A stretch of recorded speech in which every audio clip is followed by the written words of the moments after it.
Assalamualaikum warahmatullahi wabarakatuh. Alhamdulillahi ala ihsanihi wa syukru lahu ala taufiqihi wa amtinanihi wa asyhadu an la ilaha illallah wahdahu la syarika lahu ta'ziman li sya'nihi wa asyhadu anna Muhammadan abduhu wa rasuluhu da'ila ridwani. Allahumma salli alaihi wa ala alihi wa ashabihi wa ikhwani. Para pemirsa Radio Raja dan Raja TV dimanapun Anda berada, insyaallah pada kesempatan kali ini kita melanjutkan pelajaran kita masih bersama tafsir surat Al-Ahzab. Kemarin kita berhenti pada sepenggal ayat dari surat Al-Ahzab ayat 33, yaitu waqarna fi buyutikunna. Kita akan lanjutkan pembahasan ayat tersebut ya. Insyaallah taala. Allah Subhanahu wa taala berfirman, waqarna fi buyutikunna wala tabarrajna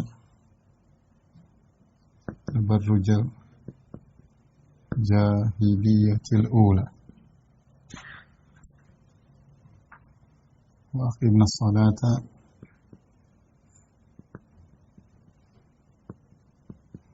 wa atina az-zakata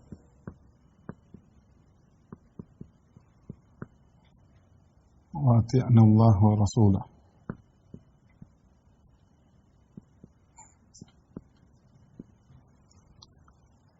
Innama yuridu Allah liyudhhiba ankum ar-rijsa ahlal bait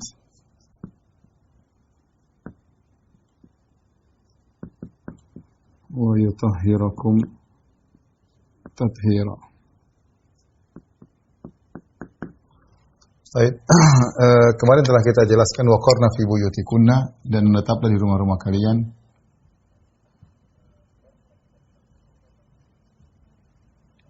Ini sudah kita jelaskan kemarin ya. Wala tabarrujna tabarrujal jahiliyatil ula, dan janganlah kalian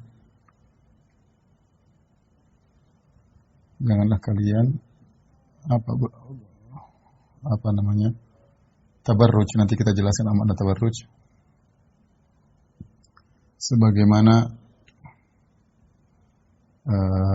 tabarrujnya jahiliyah yang pertama.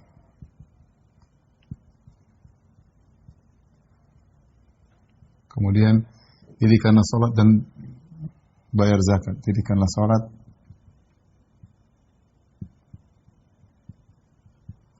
tunaikan zakat.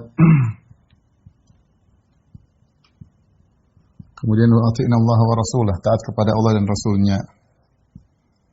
Kepada Allah dan Rasulnya.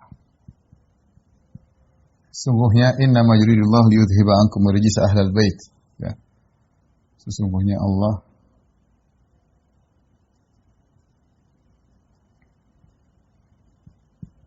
atau hanyalah ya Allah ingin menghilangkan dari kalian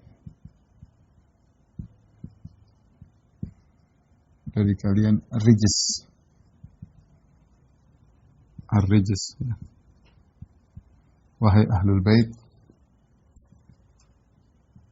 yaitu ahlul bait, wa yutahhirukum tathira, dan membersihkan kalian, mensucikan kalian sesuci-sucinya. Ya, ini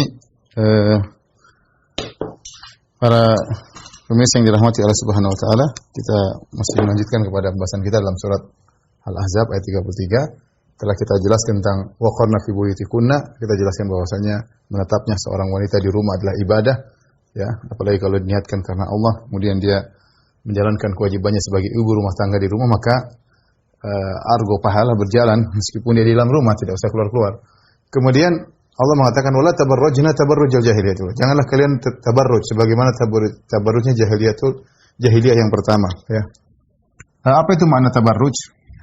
Tabarruj diambil dari burj ya. Tabarruj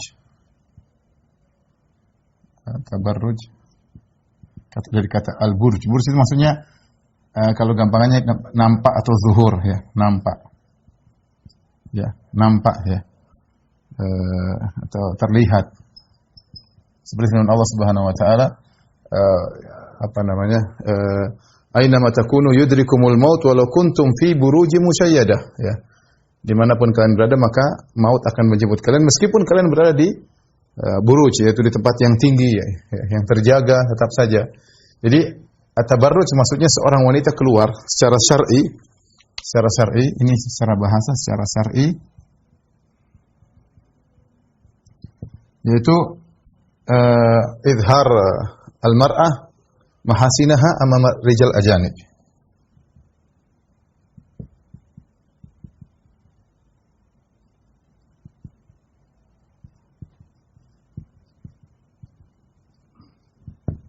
Yaitu wanita menampakkan keindahannya, yaitu sifat wanita yang menampakkan keindahannya di hadapan lelaki yang bukan mahramnya. Lelaki yang bukan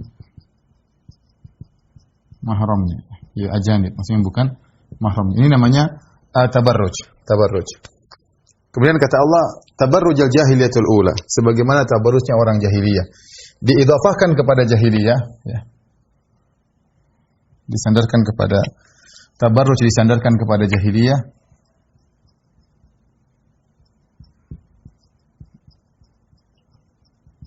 Kepada jahiliyah, karena jahiliyah maksudnya kebodohan.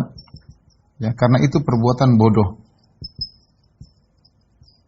Perbuatan yang merupakan kebodohan. Wanita menampakkan keindahan tubuhnya kepada laki. Kemudian disebut dengan al-ula. Yang pertama, ya, apa maksudnya? Jahiliyah yang pertama, maka ini ada dua pendapat, maksudnya jahiliyah itu bertingkat-tingkat, ya, dua pendapat. Yang pertama, jahiliyah itu bertingkat-tingkat kebodohannya.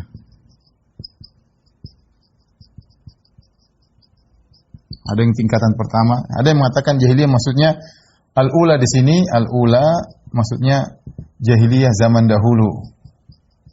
Jahiliyah zaman pertama maksudnya zaman dahulu. Para ahli tafsir berselisih, zaman mana yang dimaksud? Ada yang mengatakan jahiliyah yang terjadi setelah Nabi Nuh, zaman Nabi Nuh alaihissalam. Ada yang mengatakan jahiliyah yang terjadi di zaman Nabi tertentu, sampai ada yang mengatakan jahiliyah yang terjadi di zaman Nabi Ibrahim, ada yang mengatakan jahiliyah yang terjadi di zaman Nabi Musa alaihissalam, ya. Intinya di zaman jahiliyah ini, entah zaman Nabi siapa, yaitu para ahli tafsir sepakat, maksudnya wanita di zaman tersebut menampakkan keindahannya.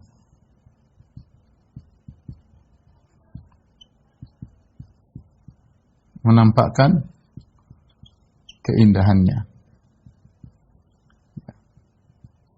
Ada yang menafsirkan bahwasanya di zaman tersebut, entah di zaman Nabi Ibrahim, entah di zaman Nabi Musa, entah di zaman Nabi Nuh, wanita keluar mereka pakai baju, ya, pakai baju tapi tidak terjahit sebelah kanan kiri. Jadi pakai baju depan belakang saja sehingga nampaklah sebagian samping-samping tubuhnya. Intinya ini banyak tafsiran tentang masalah bagaimana praktek tabarruj mereka, ya. Ada yang lebih parah daripada itu. Tapi intinya wanita keluar menampakkan keindahannya. Maka Nabi melarang, ya. Kenapa? Karena asalnya wanita mereka berhias untuk suami mereka. Ya. Untuk apa? Litaskunu ilaiha, agar para suami merasa tentram dengan wanita tersebut. Dengan wanita berhias untuk suaminya, maka menjadikan lelaki tentram, menjadi senang memandang istrinya. Bukan sebaliknya, wanita kemudian berhias untuk orang lain. Ini justru menggelisahkan suaminya. Apa tujuan pernikahan? Wa min ayatihi an khalaqalakum min anfusikum azwajan litaskunu ilaiha. Di antara tanda-tanda kebesaran Allah, Allah menjadikan bagi kalian istri-istri kalian. Buat apa? Litaskunu ilaiha, akan merasa tentram, tenang dengan istri. Maka ini tatkala Allah melarang tabarruj, berhias keluar kepada laki lain, ini tersirat bahwasanya kalian wanita berhias untuk suami, bukan untuk orang lain, ya. Kalian berhias untuk suami, bukan untuk orang lain, ya. Dan bentuk perhiasan, Syekh Utsaimin rahimahullah menjelaskan, bentuk tabarruj umum, ya.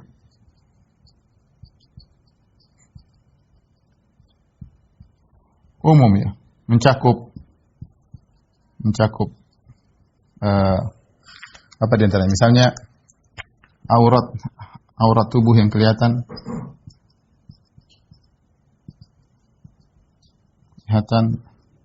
misalnya baju yang tidak syar'i, ya. Baju yang tidak syar'i, misalnya seperti kata Nabi SAW, sinfani minan nasi lam arahuma, ada dua kelompok manusia aku belum melihat mereka, rijalun ma'ahum siyatun, ya, orang-orang yang memiliki cambuk, ya, ka'adnabil baqar, seperti ekor sapi, ya, yadribuna bihan nas, untuk menghukum, mencambuk manusia. Kemudian kata Nabi yang kedua, nisaun kasiyatun ariyatun, ya, ma'ilatun mumilatun, ru'usuhunna ka'asnabil bakhtil ma'ilah, ya. Kata Nabi SAW, yang kedua adalah wanita yang berpakaian tapi telanjang, yang mereka berjalan berlenggak-lenggok, ya, ma'ilah, miring, mumilat, menarik perhatian, lelaki. Kemudian rambut mereka seperti punuk onta. Punuk onta ini sekedar, kata para ulama, yaitu sebagai bentuk cara mencari perhatian para lelaki. Ini saya seringkan kepada para ibu-ibu, bahwasanya kita para wanita memakai jilbab bukan untuk jadi pusat perhatian. Tatkala jilbab fungsinya berubah menjadi penarik perhatian, berarti salah. Itu jilbab tersebut tidak syar'i. Ya, karena di zaman dahulu wanita tatkala ingin mencari perhatian, di antaranya dengan membuat semacam sanggul di kepalanya yang tinggi menjadi punuk onta sehingga orang semua ingin lihat. Ya, ini salah satu contoh, bukan berarti cuma itu saja ya. Cara menarik perhatian banyak. Ya, cara menarik perhatian banyak. Jadi kalau ada baju yang menimbulkan menarik perhatian laki-laki, semakin indah melihat dia, maka sungguhnya itu baju yang tidak syar'i, ya. Baju yang tidak syar'i, khawatirnya terjerumus dalam tabarruj. Di antaranya, ya, pakai apa? Pakai apa bahasa Indonesianya? Make up, ya, di wajah. Pakai apa namanya? Pengindah wajah, ya. Untuk selain suaminya. Ini juga tidak diperbolehkan. Kalau wanita kalau dipakai cadar mungkin masih mending, ya. Kalau tidak pakai cadar, maka seorang wanita kemudian berhias, kemudian pakai rona merah kanan, rona merah kiri, lipstik, kemudian pakai spidol kanan, spidol kiri, kemudian dilihat oleh laki lain, ya, itu tabarruj. Tabarruj itu bertingkat-tingkat, tidak semua sama, tapi itu tabarruj. Beda dengan wanita yang benar-benar membuka auratnya, membuka pahanya, membuka betisnya, membuka sebagian dadanya, itu tentu parah. Tapi kita ingin wanita-wanita solehat bersih dari segala bentuk tabarruj. Saya tidak mengatakan tabarruj satu model, tabarruj bertingkat-tingkat. Ya, makanya sebagian ahli tafsir mengatakan tabarruj al-jahiliyatul ula ini tabarruj tingkat tinggi. Jangan seperti itu. Artinya segala yang mengarahkan kepada tabarruj tinggalkan. Tapi tabarruj bertingkat-tingkat. Mulai dari menampakkan aurat lebih parah, ya. Kemudian untuk baju yang tidak syar'i, bertabarruj dengan bajunya, ya, menarik perhatian para laki, atau bertabarruj dengan make up-nya di wajahnya, ya. Kemudian bahkan Syekh Utsaimin rahimahullah taala mengatakan yang pakai cadar, wanita pakai cadar tidak boleh pakai celak di matanya, ya, karena hal itu akan menarik perhatian bagi para lelaki, kemudian melihat celak di matanya. Kalau dia pakai cadar, jangan dia pakai celak, ya. Kalau di rumah bebas. Kalau di rumah mau bertabarruj, mau bagi depan suami, mau pakai baju apapun, model apapun, ya, selama tidak melanggar syariat, tidak jadi masalah. Jadi tabarruj ini bertentangan dengan tujuan pernikahan, ya. Ini bertentangan dengan tujuan pernikahan.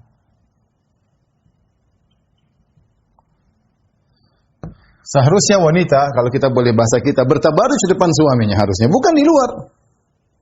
Ya. Namun kita dapati sebagian wanita dari wanita-wanita muslimah justru sebaliknya, kalau ingin keluar rumah maka berhias luar biasa. Ketika ketemu suami tidak ada persiapan menyambut suami, ya. Jadi dia bertabarruj untuk orang lain, bertabarruj untuk laki-laki lain. Ini adalah kesalahan fatal, ya. Terkadang sebagian suami bejat juga senang istrinya bertabarruj untuk orang, bahkan disuruh mami berhias dong, malu ketemu dengan kawan-kawan abi, ya, kawan-kawan papi misalnya. Ini malah parah, ini suaminya nyuruh dia bertabarruj untuk pamer di hadapan laki-laki lain. Dan ini termasuk kemaksiatan yang masih banyak tersebar di tanah air kita. Kita berusaha memperbaiki pelan-pelan. sikap wanita suka bersolek. Bersolek bagus, tapi di depan suami, bukan bersolek di hadapan laki-laki lain ya. Apalagi kemudian sudah bersolek, sudah wajah cantik, kemudian masukkan ke Facebook, wah mantap lagi. Jadikan status profil WhatsApp, wah, semua orang bisa lihat. Masya Allah, masya Allah. Janganlah, pelan-pelan tinggalkan ya. Kalau bisa tinggalkan sekaligus terbaik. Kalau belum mampu pelan-pelan tinggalkan kebiasaan ingin. Apa faedahnya anti dipuji-puji sama laki-laki? Yang paling penting dipuji suami. Kalau semua laki-laki puji tapi suami ngamuk-ngamuk percuma. Percuma, yang penting suami senang, suami puji itu baru terbaik. Meskipun semua laki-laki enggak suka, enggak apa-apa, yang penting suami sayang. Oleh karenanya tabarruj ini bertentangan dengan hikmah daripada pernikahan. Harusnya pernikahan itu namanya pernikahan istri berhias untuk suami bukan untuk orang lain. Inilah di antara makna wala tabarrajna tabarrujal jahiliyatil ula. Itu jangan kau nampak sebagaimana penampakan orang-orang wanita-wanita terdahulu. Kemudian kata Allah Subhanahu wa taala, wa aqimnas salat. Wa aqimnas salat. Wahai istri Nabi, dirikanlah salat, wa atinaz zakat, dan tunaikanlah zakat, wa ati'na Allah wa rasulah. Dan taatlah kepada Allah dan Rasulnya. Setelah itu Allah mengatakan, innama yuridullahu liyudhhiba ankumur rijsa ahlal bait wa yutahhirakum tathira. Ya. Sungguhnya ya Allah bermaksud untuk menghilangkan dosa dari kalian dan untuk membersihkan kalian sebersih-bersihnya. Ini ayat penting. Ini ayat penting ya. Setelah ayat ini Allah berfirman, "Wadhkurna ma yutla fi buyutikunna min ayatillahi wal hikmah innallaha kana latifan khabira." Setelah ayat ini Allah mengatakan, "Wadhkurna ma yutla fi buyutikunna min ayatillahi wal hikmah innallaha kana latifan khabira." Baik, ini ayat selanjutnya. Dan ingatlah apa yang dibacakan di rumah-rumah kalian berupa ayat-ayat Allah Al-Quran dan Al-Hikmah Sunnah Nabi SAW. Sungguhnya Allah Maha halus dan Maha mengetahui apa yang kalian lakukan. Di sini yang ingin saya sampaikan bahwasanya Allah sedang berbicara konteksnya. Jadi saya ingin bandingkan antara Ahlussunnah dengan Syiah ya tentang ayat ini. Jadi tafsir ayat ini ya. Versi Syiah, versi Ahlussunnah. Baik, bagaimana versi beda ya? Kalau Syiah, mereka mengatakan ayat ini tidak ada kaitannya dengan istri-istri Nabi. Jadi kata mereka, istri-istri Nabi sallallahu alaihi wasallam tidak masuk dalam Ahlul Bait. Ini yang kita perhatikan. Istri Nabi tidak masuk dalam Ahlul Bait ya. Jadi innama yuridullahu liyudhhiba ankum rijsa ahlal bait. Sungguhnya Allah ingin menghilangkan dari kalian dosa-dosa kalian wahai Ahlul Bait wa yutahhirukum tathira, dan untuk membersihkan kalian sebersih-bersihnya. Kata mereka lafal Ahlul Bait di sini tidak termasuk istri Nabi. Kalau Ahlus Sunnah justru istri-istri Nabi yang paling pertama masuk dalam ayat ini, yang paling pertama masuk dalam Ahlul Bait. Kenapa bisa demikian? Karena ayat sebelumnya, kata-kata sebelumnya semua berkaitan dengan istri Nabi. Wa qarna fi buyutikunna. Allah menggunakan nun niswah. Hendaknya kalian menetap di rumah kalian. Wala tabarrajna, jangan kalian tabarruj. Wa aqimna, dirikanlah salat. Wa atina zakat. Semua tentang istri Nabi. Wa atina Allah wa rasulah. Inna majlillahi liyudhhiba ankum rijsa ahlal bait. Setelah Allah sebutkan ini, Allah sebutkan ayat berikutnya, wadhkurna, sama ini semua. Wahai istri-istri Nabi, ingatlah. Wahai istri-istri Nabi, ingatlah. Jadi, kenapa? Karena konteks sebelumnya dan sesudahnya berkaitan dengan istri Nabi. Karena konteks sebelum dan sesudahnya ya berkaitan dengan istri Nabi.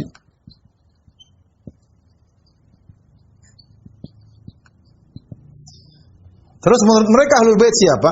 Menurut mereka Ahlul Bait adalah dalam yang disebut dalam hadis kisah. Dalam hadis disebut hadis al-kisah, kain ya. Di situ ceritanya Nabi SAW sedang ada hadis diriwayatkan dari dua jalur. Jalur pertama dari Aisyah radhiyallahu anha dalam Sahih Muslim hadisnya sahih. Yang kedua hadis diriwayatkan dari Ummu Salamah. Ya, Ummu Salamah banyak jalan tapi banyak yang dhaif tapi dihasankan oleh sebagian ulama. Adapun dalam hadis Aisyah yaitu Rasulullah SAW memakai kain, kemudian Rasulullah SAW memasukkan dalam kain tersebut ada Ali, ada Fatimah, Rasulullah SAW tutupi mereka dengan kisah dengan kainnya, kemudian Hasan dan Husain. Kemudian Rasulullah SAW membacakan ayat ini, innama yuridullahu liyudhiba ankumur rijsa ahlal baiti wa yutahhirakum tathira. Sungguhnya Allah ingin menghilangkan dari kalian dosa dan mensucikan kalian suci-sucinya. Kata mereka, cuma 4 orang itu sama Nabi 5 orang. Ahlul bait cuma 5 orang. Siapa? Yaitu Nabi sallallahu alaihi wasallam, Ali, Fatimah, kemudian Hasan dan Husain. Hasan, Husain. Kata mereka, itulah yang ahlul bait. Jadi istri Nabi tidak masuk. Sebelum saya melanjutkan, saya ingin sebutkan bahwasanya orang Syiah mereka tidak menganggap istri Nabi ahlul bait. Ya, mereka tidak istri Nabi ahlul bait. Nanti akan kita bantah insyaallah. Oleh karena kita dapati mereka sangat jengkel dengan istri Nabi sallallahu alaihi wasallam, ya. Di antara bukti-bukti mereka jengkel kepada istri Nabi sallallahu alaihi wasallam, pertama mereka menafsirkan ayat yang sudah kita bahas, ayatut takhir pada pertemuan sebelumnya, ya. Ya ayuhan nabiyyu qul li azwajika in kuntunna turidna hayatad dunya wa zinataha fata'alaina umatti'kunna wa asarrihkunna sarahan jamila wa in kuntunna turidna Allah wa rasulahu darul akhirah dan seterusnya. Ayat sebelum ayat ini. Jadi awal dari pembahasan tentang istri Nabi pada pertemuan lalu telah kita jelaskan. Yaitu Allah berkata, wahai Nabi, ya, sampaikanlah kepada istri-istrimu kalau kalian menghendaki kehidupan dunia dan perhiasannya, maka kemarilah aku ceraikan, aku berikan pemberian. Kata mereka, ya, kalau kita sudah jelaskan bahwasanya para istri-istri Nabi waktu itu ingin tambahan nafkah karena mereka tahu Nabi SAW baru dapat ghanimah, dapat fai, dapat harta, sementara sebagian sahabat mungkin memberikan pemberian kepada istri-istri mereka. Namanya ibu-ibu mereka ingin juga. Tapi Allah tegur mereka sehingga Allah didik mereka dan jadilah mereka wanita-wanita yang mulia sampai Allah melarang ya ayyuhallaka nisa, tidak boleh bagi engkau wahai Nabi untuk menikahi wanita-wanita setelah ini. Nabi dilarang menikah lagi setelah sisi Nabi yang ada. Meskipun cantik-cantik atau mengagumkan Nabi sallallahu alaihi wasallam, Nabi tidak boleh menikah setelah 9 istrinya ini. Sebagai bentuk balasan kepada istri-istri Nabi. Adapun mereka mengatakan orang Syiah, ayat ini turun kenapa? Karena sebagian istri Nabi di antaranya Zainab bintu Jahsyin. Zainab bintu Jahsyin istri Nabi katanya sesumbar mengatakan, memang Muhammad kalau ceraikan kita enggak ada yang nikahi kita, subhanallah. Jadi mereka nuduh Zainab bintu Jahsyin mengatakan demikian di hadapan Nabi, bahwasanya kalau kau ceraikan saya silahkan cerai, masih ada laki lain yang mau sama saya. Apakah pantas istri Nabi mengucapkan demikian? Tidak, riwayatnya semua dusta. Enggak benar. Zainab bintu Jahsyin yang sangat mulia, yang kata Nabi SAW, awalukunna luhukan bi atwalukunna ba'an. Kata Nabi SAW, di antara kalian istri-istriku yang pertama kali menyusulku adalah seorang yang paling panjang tangannya. Ternyata Zainab, karena dia sangat rajin bersedekah. Nabi puji Zainab, ya. Nabi sangat cinta kepada Zainab sampai ketika hadisatul ifk, bagaimana Aisyah mengatakan Allah menjaga Zainab. Ketakwaannya menjaga dia, ikut campur dalam nimbrung dalam tuduhan-tuduhan yang tidak benar kepada Aisyah radhiyallahu taala anha. Sementara saudarinya Hamnah binti Jahsyin ikut menuduh Aisyah melakukan hal yang tidak senonoh, ya. Zainabnya tidak, ya. Zainabnya tidak. Wa hiya allati tusamini inda fil manzila inda Rasulillah. Kata Aisyah, dialah Zainab yang menyayangiku dalam kedudukan di hati Rasulullah sallallahu alaihi wasallam. Zainab wanita yang saleh, rajin beribadah, sangat rajin bersedekah. Makanya istri pertama yang menyusul Nabi adalah Zainab. Kemudian orang Syiah mengatakan Zainab mengatakan, wahai Muhammad, kalau kau ceraikan saya masih ada laki-laki lain yang mau, ya. Ini kebencian mereka. Apalagi kebencian mereka terhadap Aisyah dan Hafsah, ya. Mereka terutama kepada Aisyah. Dua ini, ya. Di antaranya mereka menafsirkan firman Allah Subhanahu wa taala, "Wa daraballahu mathalan lil ladzina kafaru imra'atan Nuh wa imra'atan Lut. Kanata tahta 'abdaini min ibadina salihaini fa khanatahuma falam yughni anhuma min Allahi syai'a." Kata mereka, Allah beri perumpamaan terhadap orang kafir tentang istri Nabi Lut dan istri Nabi Nuh. Kata mereka, ini cuma permisalan. Maksudnya istri Nabi Lut, istri Nabi Nuh maksudnya adalah Aisyah dan Hafsah. Kafir keduanya, kafir. Kana tahta abadaini min ibadi. Padahal ayatnya jelas beda. Ini ayat berkaitan dengan dua orang, Nuh, Lut. Dua orang. Kemudian kalau ini kan Hafsah dan Aisyah istri Nabi, satu orang aja, suami mereka cuma satu. Jadi mereka maksain ayat, ya. Kemudian kata mereka, kana tahta abadaini min ibadina salihaini fa khanatahuma. Kedua wanita ini berkhianat kepada suami mereka, maksudnya mereka berzina, ya. Dituduh macam-macam oleh mereka. Ini tertulis dalam buku-buku tafsir mereka tentang Aisyah dan Hafsah, ya. Bahkan mereka buat cerita lagi bahwasanya Aisyah setelah peninggalnya Nabi SAW kemudian dia keluar berjanji sama Thalha, waliyadzubillah, ya. Kemudian melakukan pernikahan atau melakukan perzinahan sama Thalha bin Ubaidillah yang dijamin surga oleh Nabi SAW. Intinya mereka orang-orang Syiah ini parah terhadap istri Nabi SAW. Ya, mereka menuduh Aisyah berzina. Oleh karenanya, karena Aisyah, mereka jengkel Aisyah meninggal dengan tenang. Tapi mereka punya akidah namanya akidah raja'ah. Apa itu akidah raja'ah? Akidah raja'ah itu akan muncul imam yang ke-12.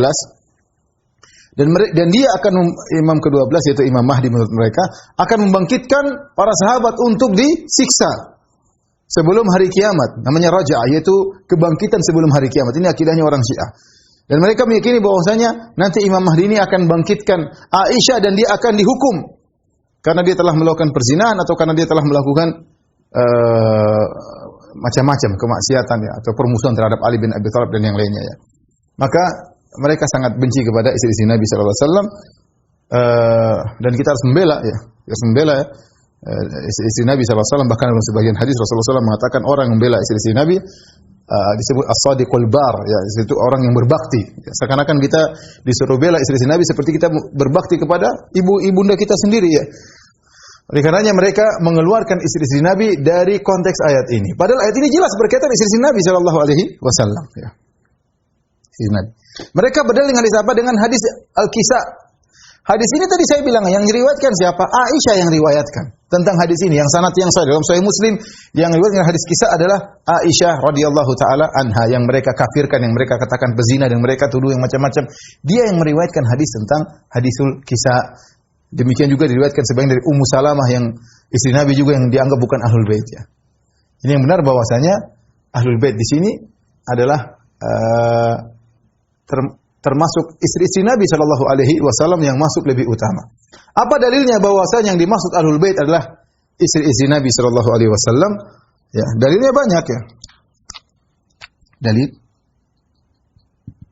ya, baik secara bahasa, secara urf maupun secara dalil, ya.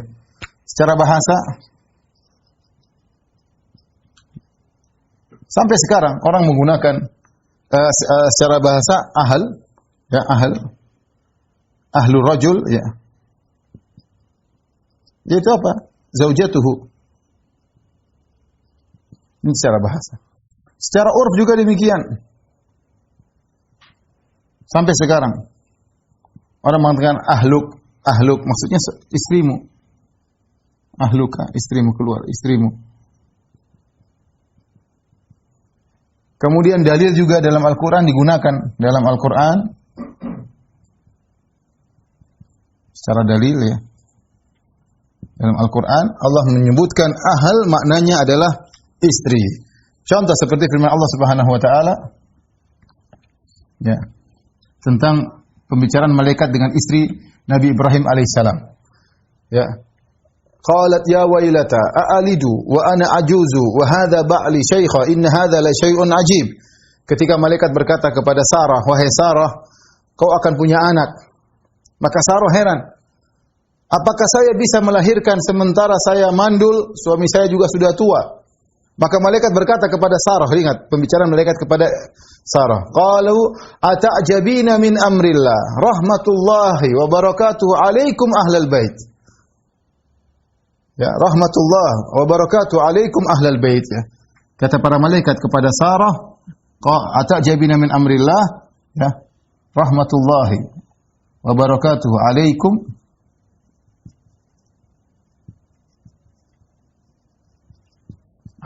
ahlal bait. Perhatikan, di sini malaikat bicara dengan Sarah dengan mengatakan ahlul bait dengan menggunakan kalimat kum, alaikum ahlul bait. Kepada kalian wahai ahlul bait. Jelas ahlul bait maksudnya Sarah dan ini maksudnya istri Nabi Ibrahim alaihissalam. Demikian dalam ayat yang lain surat Al-Qasas, "Falamma qada Musa al-ajala wa sara bi ahlihi, anasa min janibi turi nara." Ya. Kata Allah dalam surat Al-Qasas tentang Nabi Musa, ya. Falamma qada Musa al-ajala wa sara bi ahlihi. Ketika Musa selesai membayar maharnya di kota Madian, dia pun berjalan bersama ahlihi, istrinya. Ahli di sini maksudnya apa? Istrinya. Ahl maksudnya istri dalam Al-Quran. Contoh lagi seperti perkataan apa namanya istrinya Imratul Aziz kepada suaminya. Ma jaza'u man arada bi ahlika su'an. Bagaimana menurutku suamimu balasan terhadap orang yang ingin keburukan bagi istrimu? Ya. Ma jaza'u man arada bi ahlika su'an.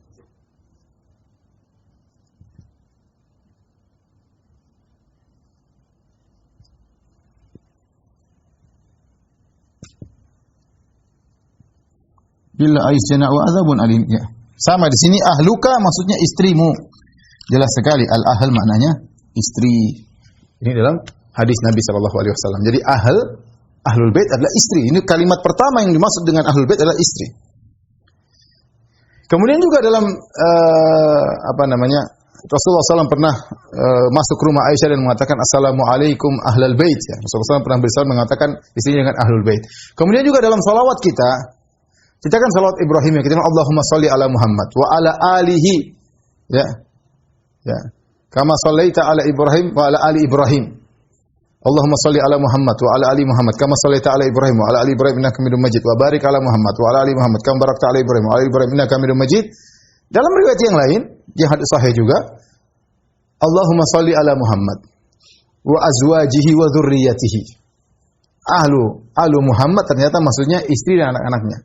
Allahumma shalli ala Muhammad wa azwajihi istri-istrinya dan juga kepada anak-anaknya. Berarti ahlul bait termasuk istri dan anak-anak. Jadi kita ada berapa istilah? Ada namanya al-ahl, ahlul bait, ada namanya al-al, sama ada al-itrah. Ini tiga lafal yang mirip-mirip. Meskipun ada khilaf ya. Al-itrah ada yang mengatakan berkaitan dengan cucu keturunan Nabi SAW, al-al, al-ahl. Tapi ini tiga makna yang mirip yang berkaitan dengan keluarga Nabi SAW. Para orang-orang Syiah berselisih tentang makna al-ahl wal-al wal-itrah, tapi mereka sepakat untuk mengeluarkan istri-istri Nabi daripada ini semua. Sehingga mereka tidak menganggap istri-istri Nabi adalah ahlul bait, terutama di situ ada Aisyah, ada Hafsah yang mereka kafirkan istri-istri Nabi SAW. Kita bilang yang benar bahwasanya istri Nabi masuk dalam ayat ini. Kemudian apa dalil mereka orang Syiah? Mereka berdalil bahwasanya istri-istri Nabi tidak masuk karena di sini Allah mengatakan wa yutahhirakum ankum, kalian, wa yutahhirakum. Dan kata mereka kum itu untuk laki-laki. Sementara sebelumnya Allah menggunakan antunna wa qarna antunna fi buyutikunna wa la tabarrajna antunna, kalian wanita, wa aqimna antunna juga nun niswah. Kemudian masuk dengan mim al-jama'. Inna majrillahu liyudhiba ankum, bukan angkunna. Allah tidak mengatakan sesungguhnya Allah hendak menghilangkan dari kalian istri Nabi pakai angkum. Kenapa pakai angkum? Bagaimana jawaban ahlu sunnah terhadap pendalilan mereka? Sehingga mereka mengatakan ini ayat, kata mereka ini ayat, Allah masukkan di luar konteks ya. Jadi meskipun sebelumnya tentang istri Nabi, setelahnya setelah istri Nabi, ini ayat mereka masukkan di tengah-tengah. Ya, karena buktinya pakai kum. Bagaimana kita bantah? Bantahan pertama kita bilang, ini bukan ayat. Ini bukan ayat. Bukan ayat baru. Ini masih sambungan dari ayat sebelumnya. Bagaimana kalian bilang ini tidak ada kaitannya dengan sebelumnya? Ini satu ayat. Allah tidak mengatakan wa qarna fi buyutikunna wa la tabarrajna wa aqimna sholata wa atina zakata wa atina rasulah. Kemudian Allah titik ayat baru. Enggak, ini masih lanjutan dari ayat sebelumnya. Bagaimana tiba-tiba kalian bilang ujung ayat tidak ada kaitannya dengan sebelumnya? Enggak bisa. Enggak logis. Ini ayat sambungan. Ayat baru yang ini, wadhkurna ma yutla fi buyutikunna min ayatillahi wal hikmah. Ya. Jadi ini masih sambungan dari sebelumnya. Kalau sebelumnya berbicara tentang istri Nabi, maka ini juga berbicara tentang istri Nabi. Ini bantahan pertama. Bantahan kedua, kenapa menggunakan kum di sini? Ya. Ada dua jawaban. Digunakan kum di sini karena Nabi masuk dalam rumah tersebut. Sayyidul Bait, pemilik rumah siapa? Nabi sallallahu alaihi wasallam. Nabi laki-laki. Kalau di antara mukhatabin, audiens ada laki-laki satu, selesai menggunakan dhamir kata ganti laki-laki. Karena dalam kum di sini ada Nabi. Inna ma yuridu liyudhhiba ankum, karena khitab pembicaraan ditujukan kepada keluarga, dan keluarga di situ ada kepala keluarganya itu Rasulullah sallallahu alaihi wasallam dan laki-laki, sehingga ada satu saja laki-laki maka merubah kata ganti menjadi kata ganti laki-laki. Kum. Ini jawaban kedua. Jawaban ketiga, bisa saja kum ini karena melihat perkataan ahal. Ahal ini muzakkar. Sama seperti firman Allah Subhanahu wa taala, rahmatullahi wa barakatuhu alaikum ahlal bait. Perhatikan, ini padahal malaikat berbicara kepada Sarah, dan Sarah satu orang. Kemudian Allah menggunakan kata ahal dan mengatakan kum, padahal Sarah perempuan. Satu. Ya. Sebelumnya malaikat berkata ata'jabina min amrillah, masih pakai nun niswa, ata'jabina min amrillah, rahmatullahi wa barakatuhu alaikum ahlal bait. Karena ahlul bait adalah kata yang muzakkar, maka digunakan kum. Ini mungkin kawan-kawan yang tidak paham bahasa Arab agak bingung, tapi saya ingin menyampaikan hal ini karena ini bantahan kepada orang-orang Syiah dan orang Syiah. Yang benar bahwasanya istri-istri Nabi masuk dalam ayat ini. Baik. Pembahasan berikutnya. Orang-orang Syiah berdalil dengan ayat ini. Jadi pertama mereka tafsirkan ini hanya untuk Nabi, Ali, Fatimah, Hasan dan Husain radhiyallahu ta'ala anhum dan Nabi sallallahu alaihi wasallam. Mereka berdalil ayat ini bahwasanya ini Nabi, Ali, Fatimah, Hasan, Husain mereka maksum karena ayat ini mengatakan innama yuridullahu liyudhhiba ankum rijs. Allah ingin menghilangkan rijs, dosa, dan bersihkan kalian dari dosa sesuci-sucinya. Berarti ayat ini menunjukkan yang disebutkan dalam ayat ini adalah maksum, tidak mungkin salah, tidak mungkin melakukan kesalahan. Ya.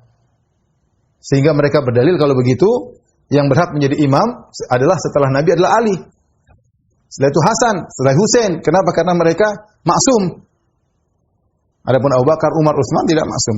Keluar daripada ayat ini. Semua sepakat Abu Bakar, Umar, Utsman tidak masuk dalam ayat ini. Apakah ayat ini menunjukkan kemaksuman?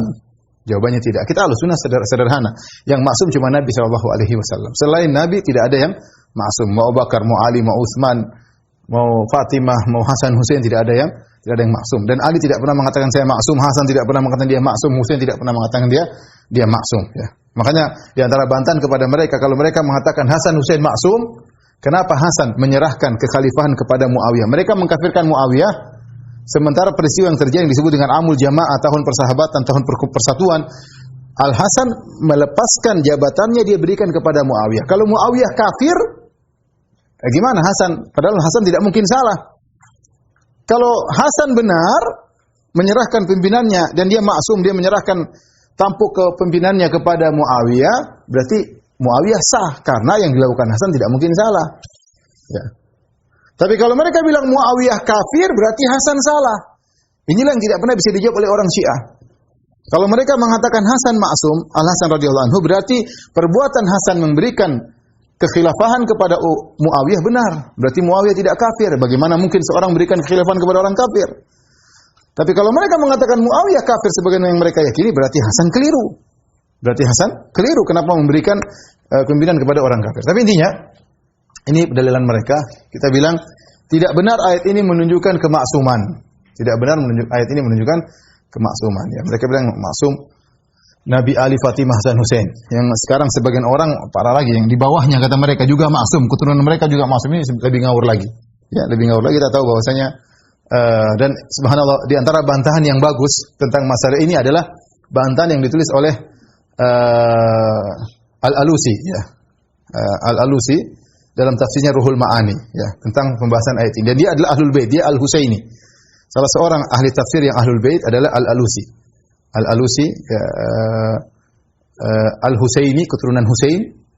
Dia tinggal di Irak dan dia punya buku Ruhul Ma'ani dan dia bahas masalah, dia mengatakan ini ayat tidak menunjukkan tentang kemaksuman. Padahal dia Ahlul Bait. Kenapa? Banyak jawaban yang menunjukkan ayat ini tidak menunjukkan kemaksuman. Kalau ayat ini menunjukkan kemaksuman gara-gara rijs dan tathir, menghilangkan dosa-dosa dan tathir, maka Dalam ayat yang lain juga Allah Subhanahu wa taala berfirman tentang orang-orang beriman dalam surat Al-Maidah ayat 6, kata Allah setelah menyebut tentang ayat wudu, kata Allah walakin yuridu liyutahhirakum wa liyutimma ni'matahu 'alaikum la'allakum tashkurun. Tapi Allah syariatkan kalian tentang wudu dan mandi junub untuk apa? Walakin yuridu liyutahhirakum, untuk membersihkan kalian. Terus kalau kalimat tathhir berarti suci, berarti para sahabat juga semua maksum. Demikian juga dalam surat Al-Anfal kata Allah wa yunazzilu 'alaikum minas sama'i ma'an liyutahhirakum bih wa yudhhiba 'ankum rijzas syaitan. Sama persis dalam surat Al-Anfal. Dalam ketika perang Badar, kata Allah Subhanahu wa taala, Allah turunkan kepada kalian hujan ya, untuk membersihkan kalian dan untuk menghilangkan rijis dari syaitan. Nah, berarti para sahabat peserta perang Badar semua maksum. Di situ ada Abu Bakar, ada Utsman, berarti maksum semua. Nah, kalau ayat-ayat itu tidak menunjukkan sahabat maksum, maka ayat ini juga tidak menunjukkan maksum. Ya. Tapi ayat ini sebenarnya ya, makna rijis juga macam-macam, artinya syirik, tafsiran macam-macam tafsiran rijis ataupun tathhir. Tapi intinya ayat ini tidak menunjukkan kemaksuman. Karena kalau kita mengatakan ayat ini menunjukkan kemaksuman, para sahabat juga maksum. Sebagaimana dalam surat Al-Maidah ayat 6 dan juga dalam surat Al-Anfal di awal-awal surat Al-Anfal. Ya. Inilah mungkin yang bisa saya sampaikan tentang ayat ini. Kemudian kita lanjutkan ayat berikutnya. Wadhkurna ma yutla fi buyutikunna min ayatillahi wal hikmah. Dan bacakanlah. Wadhkurna di sini ada beberapa tafsiran. Wadhkurna. Ada yang mengatakan ingatlah. Ya, ada yang mengatakan bacalah. Ya, ingatlah, bacalah. Ada yang mengatakan sampaikanlah. Sampaikanlah. Ya. Intinya ingatlah tentang nikmat yang Allah berikan kepada kalian, atau bacalah apa yang Allah ajarkan kepada kalian, atau sampaikanlah apa yang Rasul ajarkan kepada kalian. Wadhkurna ma yutla fi buyutikunna. Dan ingatlah apa yang dibacakan di rumah-rumah kalian. Min ayatillah. Min ayatillah ini maksudnya adalah Al-Qur'an. Wal hikmah, al-hikmah maksudnya sunnah. Ada beberapa pendapat tapi lebih banyak menafsirkan adalah sunnah. Innallaha kana latifan khabira. Sungguhnya Allah itu maha lembut, maha khabir. Lembut maksudnya apa? Latif adalah Allah membawakan kebaikan kepada seseorang tanpa dia sadari, dengan perlahan-lahan. Allah menghindarkan dia daripada keburukan tanpa dia sadari. Lihatlah bagaimana Allah latif kepada Nabi Yusuf alaihissalam. Inna rabbi latiful lima yasha. Nabi Yusuf setelah menyebutkan kenikmatan yang Allah berikan kepada dia, dia mengatakan inna rabbi latiful lima yasha. Sungguhnya Rabbku lembut terhadap apa yang dia kehendaki. Kenapa? Karena Nabi Yusuf alaihissalam dapat kenikmatan secara perlahan. Dari dibuang di sumur, kemudian dijual sebagai budak. Dia tidak sadar terus sampai kemudian dituduh berzina, di penjara sampai menjadi bendaharawan Mesir dengan penuh kelembutan. Ya sama. Ini juga Allah memberikan kenikmatan kepada istri-istri Nabi sallallahu alaihi wasallam tanpa mereka sadari. Ya, Allah membuat mereka nikah dengan Nabi sallallahu alaihi wasallam. Allah kemudian menjadikan mereka menemani Nabi sallallahu alaihi wasallam dengan kesusahan payahan hidup bersama Nabi sallallahu alaihi wasallam. Itu semua kebaikan bagi mereka yang tidak didapatkan oleh wanita-wanita yang lain. Jadi antaranya juga nikmat mendengar Al-Qur'an, mendengar sunnah Nabi sallallahu alaihi wasallam. Allah suruh mereka ingat tentang nikmat-nikmat yang Allah berikan kepada mereka. Allah tutup innallaha kana latifan. Allah latif, maha lembut, memberikan kebaikan kepada kalian wahai istri-istri Nabi tanpa kalian sadari. Khabiran, dan Allah maha mengetahui tentang apa yang kalian lakukan secara detail.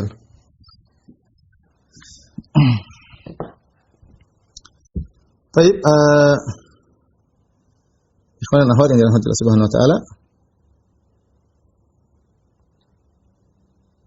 Kita lanjutkan ayat berikutnya.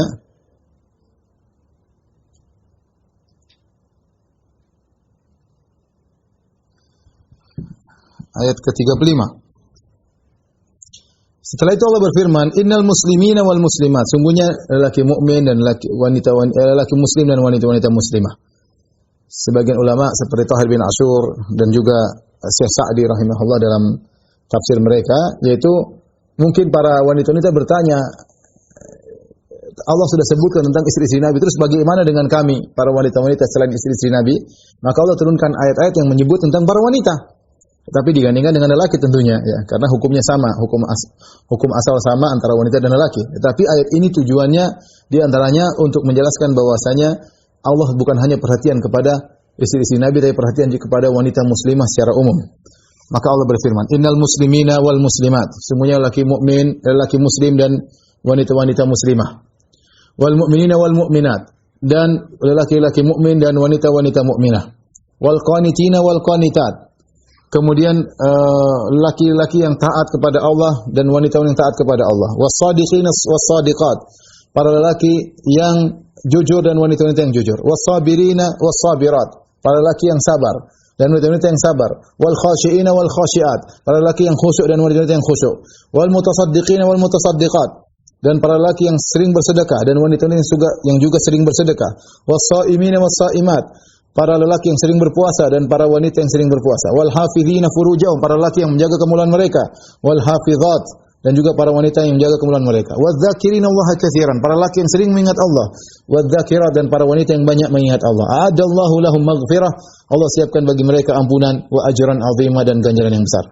Tapi ayat ini tafsir paling ringkas yang paling bagus adalah tafsirnya Syekh Sa'di rahimahullahu taala. Bisa dibaca, tapi saya ingin jelaskan secara ringkas saja. Bagaimana ayat ini, ayat 35 mencakup seluruh amal saleh. Mencakup seluruh amal saleh. Pertama, al-muslimin berkaitan Islam. Islam berkaitan amalan zahir. Islam berkaitan amalan zahir. Yaitu seakan-akan Allah berfirman, sesungguhnya para lelaki yang melakukan amalan-amalan zahir dan para wanita yang melakukan amalan-amalan zahir.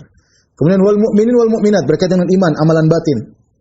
Sesungguhnya para lelaki yang melakukan amalan batin. Karena iman berkaitan dengan amalan batin. Kalau digabungkan dengan Islam, maka iman berkaitan dengan amalan batin, Islam berkaitan dengan amalan zahir. Seperti rukun Islam, rukun iman. Rukun Islam zahir, rukun iman berkaitan dengan amalan batin. Dan para lelaki yang mukminin yang melakukan amalan batin, wal mukminat yang melakukan amalan-amalan batin, banyak amalan-amalan batin ya. Kemudian wal qanitin wal qanitat. Al-qunut yaitu dawam ta'ah ya. Yaitu ketaatan sambil tunduk kepada Allah Subhanahu wa taala, seperti firman Allah, wa qumu lillahi qanitin. Berdirilah kalian dalam salat dengan khusyuk. Tenang dan khusyuk, tenang tunduk kepada Allah Subhanahu wa taala. Jadi al-qanitin wal qanitat bukan cuma sekedar dawamu ta'ah, bukannya hanya sekedar sering taat, tapi dengan ketundukan kepada Allah Subhanahu wa taala. Ya, melakukan amalan zahir, melakukan amalan batin, taat kepada Allah. Was-shadiqina was-shadiqat. Sekarang shadiqin shadiqat berkaitan dengan lisan, jujur.